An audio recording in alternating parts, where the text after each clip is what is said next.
Good morning to you and to you and to you. I want to say a few shout outs real quick. Yesterday, some of you were telling me where you're watching from.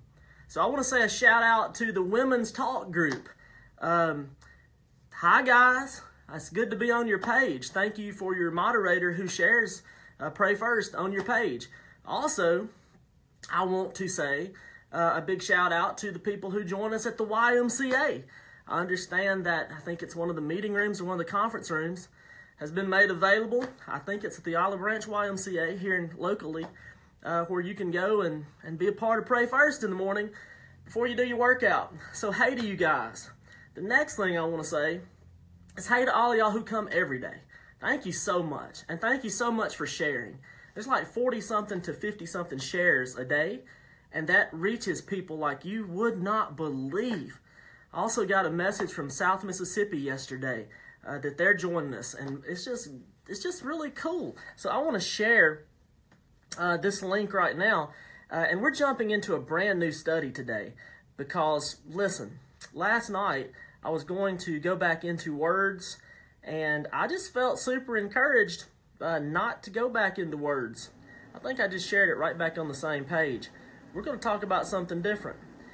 I also want to say, I understand that everybody who comes to this page and participates in Pray First is not necessarily a church person, and I am so thankful for that. Guys, church is different than what we felt and what we thought, and especially if you grew up in the Southern Fried Gospel South, was just one way thinking about the way church is, and we're going to talk about that probably over the next couple days, maybe a week or 2 or 3 weeks, I don't know, whatever it takes, whatever God says we ought to do. So it's going to be an exciting run. We're going to talk about worship. We're going to talk about the presence of God. And we're going to talk about where did all this come from, because it came from somewhere specifically. I want you to get your notepads, get your pens, and turn to Genesis chapter 28. And let's just launch into this. Experiencing the presence of God. What is church? What is worship? And it's got to be more than what some of us have bought as the substitute for it. So, Genesis chapter 28, verse 10, and this is a pretty lengthy passage, but it's an exciting passage, and this is Jacob. And I cannot believe this morning when I got into the office, I got a message from one of my friends asking about Jacob and Esau, and I was just like, you've got to be kidding me. No one ever asks me about Jacob and Esau. And here it is, today, last night God changes it. Anyway, Genesis chapter 28, verse 10. Then Jacob departed from Beersheba and went towards Haran. He, Jacob, came to a certain place and spent the night there because the sun had set. We're talking about the presence of God, worship, and what is the church. And he took one of the stones, symbolism here, he takes one of the stones out of the place and put it under his head and lay down in that place. The stone, the rock. I want you to think about Jesus being the chief cornerstone. Verse 12. Then Jacob had a dream, and behold, a ladder was set on the earth, and its top reached into heaven. And behold, the angels of God were ascending and descending on it. And behold, the Lord stood. I want you to think about this. There's a connection being made between heaven and earth in Jacob's dream with this ladder. And these angels are going back and forth, interacting between heaven and earth. There was a ladder, its top reached into heaven, and both the angels went up and down, descending on it and ascending on it. And behold, the Lord stood above it and said, God was the Lord, Yahweh, and said, I am Yahweh, the God of your father Abraham, and the God of Isaac, and in this land which you lie, I will give it to you and your descendants. Your descendants will also be like the dust of the earth, in the same way as Abraham's. And you will spread out to the west, to the east, to the north, and the south. That's so important. You're going to spread out north, south, east, and west. And in you and in your descendants shall all the families of the earth be blessed. Behold, I am with you, and will keep you wherever you go, and will bring you back to this land, for I will not leave you until I have done what I promised you. Listen to those words. Wherever you go, I'm going to bring you back to this spot. Wherever you've been, I'm going to bring you back to the spot. I'm going to complete what I've promised you. I'm talking to you. Verse 16, then Jacob awoke from his sleep and said, surely the Lord, Yahweh, is in this place. There is no other. This is none other than the house of God, and this is the gate of heaven. I'm going to read verse 16 and 17 again. Then Jacob awoke from his sleep and said, surely the Lord is in this place, and I did not know it. Surely the presence of the Lord is in this place, and I did not know it. He was afraid and said, how awesome is this place? This is none other than the house of God. This is the gate of heaven. So, Jacob gets to this intersection called Luz, and it's just a camping site, really. There's springs there, natural water springs. It's going someplace, going that place. The trade routes went north and south at this intersection. The trade routes went east and west at this intersection. So people on their way to somewhere would stop at this intersection and camp out. Jacob takes a rock and puts it behind his head, lays down, has this dream about a ladder going into heaven, and angels ascending and descending, and God sitting on top of the ladder and looking down and saying, I am the Lord. Okay, so when Jacob wakes up, he says, man, this is no longer Luz. I'm going to call this place Bethel. Bethel. Bethel means house of God. Beth itself just means house of. El Elyon, house of God. El being God. It's also where you get Beth Shalom, house of peace. It's also where you get Bethlehem, house of bread. What makes this place so special that Jacob says, this is the house of God? What makes our body so special that God says it is the temple or the house of the Holy Spirit? What makes our quiet time so special that it becomes church to us, a place of the presence of God coming on it? What about worship? What about getting in the presence of God, sitting in the car and listening to music? And what makes something so special that it becomes designated the house of God? Now, this is so good, so I want you to please focus in. Today's the introduction, and tomorrow we're really going to get into this. But why is Bethel referred to the house of God? I'm going to give you 3 reasons, but I'm just going to give you one of those reasons today, because this is big, and I want to pray for you, and I want to get you out of here on time. The house of God, or we know it as church, going to a church, going to a place or whatever. You can do it in your car, you can do it in your quiet time, you can have it in your body, church. So here's what I want you to write down. What makes this place special? Number 1, church is a connection. Church is a connection. Tomorrow we're going to talk about how church is a conversation, but today we're going to talk about how church is a connection. Church is a place we connect with God. Okay? It can happen in your closet. It can happen in your car. It can happen at the YMCA. It can happen on your Facebook page with your group of ladies. It can happen on your Facebook page with your men. It can happen wherever. Church is a connection with God.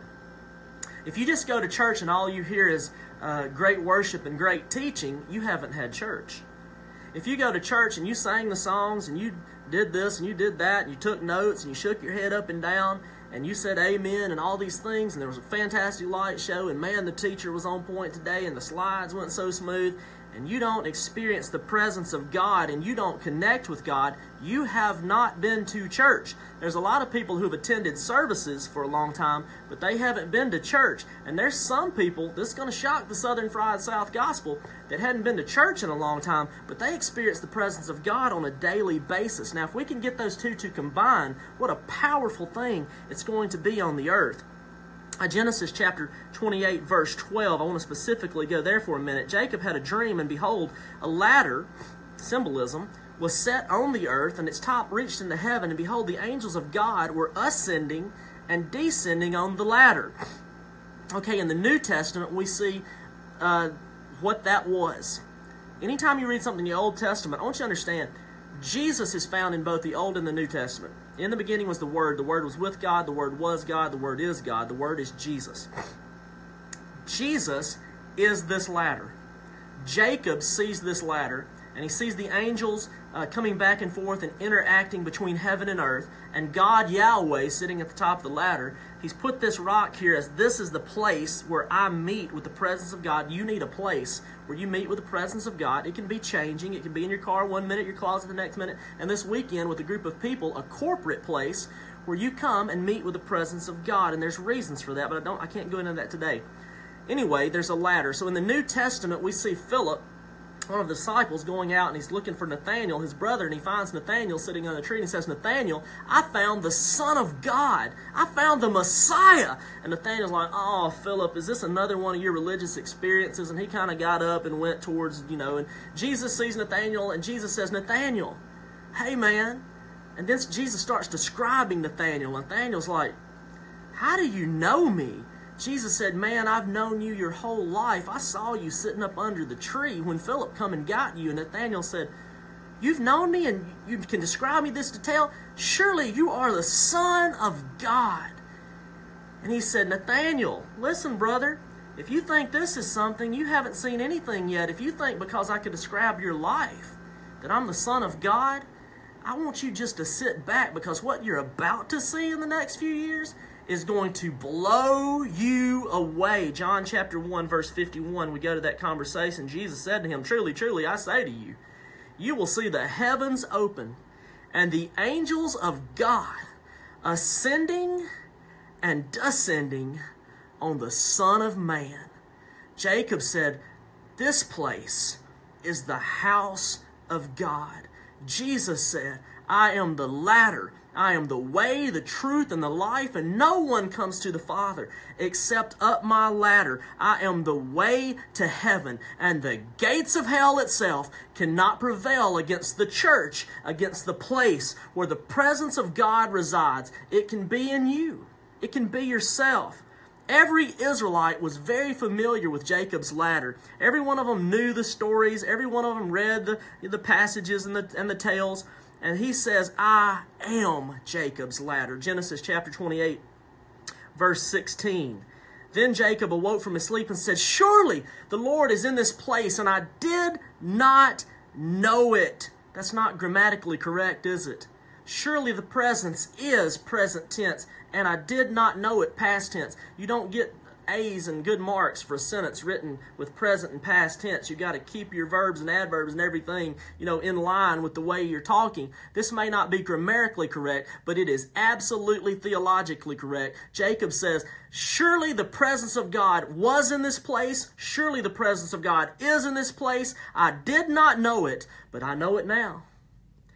Listen, you start having church when you start worshiping and you start being in that place when you recognize the presence of God. And come on, we're busy. We don't always recognize the presence of God. But when you do, what a special moment, what a special time it is. It's a presence of God. And we know God's presence is everywhere, but we don't always feel it. We don't always experience it. Let me tell you what church and worship is, and then as we go over the next few weeks, it's probably going to do this. We're going to find out, man, worship, what it is. Church, what it is. The presence of God, what it is. Church and worship, write this down.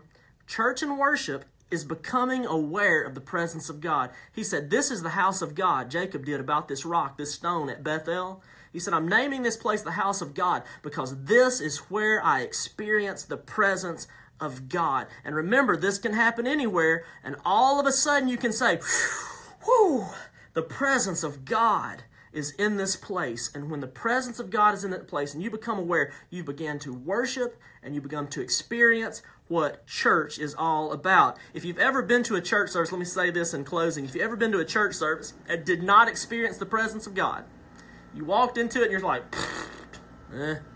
look, right here. I don't care where you go to church. I know some of you are desperate to have churches like you've seen on TV and churches like you hear your friends talk about on Facebook, and you're just like, there's nothing like that in this town. Listen to me. Hey! Don't you dare blame a church service for your experience of the presence of God. God is everywhere. It's your responsibility to connect. God is in the deadest, driest, most boring churches on the planet. those who don't look like Hillsong, and those who don't sound like Bethel, and those who do not preach like Gateway, and those who are not Life Church in size and scope, and those that are not Baptist like Bellevue. God is everywhere. You can experience the presence of God from where you are this morning. When you get off, you can feel it right now. You can experience it after this. No matter where you are, God is there. Make a connection. I want to encourage you in this before I pray for you. God, in the weekend service and church service and the gospel, is not an expedition for you. It is not trying to show you something. It is an experience. Don't come be a gospel hour watcher. Be a gospel participator. Tomorrow we're going to talk about how church is a conversation, how the place Bethel, where God is a conversation. Many of you need direction, clarity, correction. All these things are not bad, but this is what God does when we get in His presence. I want to encourage you today. Get in His presence. Get in your car, turn the radio up, or get in the car, turn the radio off, get away from everybody. Do whatever it takes. I want you to say, God, I want to become more aware of your presence. Make us more aware of your goodness. Let us become more aware of your presence. Let us experience the power of your goodness. You know that song we sing? Some of you sing? Google it. Anyway, let me pray for you, because I want you to experience the presence of God. Lord, right now in the name of Jesus, wherever these people are joining us from, I pray that they say, you know what? I did not know it, but now I know. Surely the presence of you is in this place, and it is powerful. And I want to feel this presence more on my life. God, help me become aware of it at times throughout my day, in my pray first moments and in my pray last moments as I go to sleep. May I rise and may I lie down in the presence of God here at Bethel, the house of God. Have a good day, guys. I love y'all. Don't miss tomorrow. It's just going to get better and better. Today was just a preview. If you want to reread the verses, it's in Genesis chapter 28, verses 10 through 22. I love you guys. Have a good day. Hey, I always like to ask you a question. Here's my question. What month were you born? You can tell us what day if you want to, but I love to know what month you were born. I'm getting to know you guys, and it's a pretty incredible thing. Our church is growing at 7 o'clock in the morning. Right here at Pray First. Please share this. Please, please, please. Hit some likes, hit some comments. Make sure you write some comments in there because, man, again, I can't tell you how important it is for Facebook to see that data, and it causes them to put this video in more places. I'm out of here. I'm going to go eat some sausage and biscuits from a microwave. I don't usually do that, but I'm hungry. Bye, guys.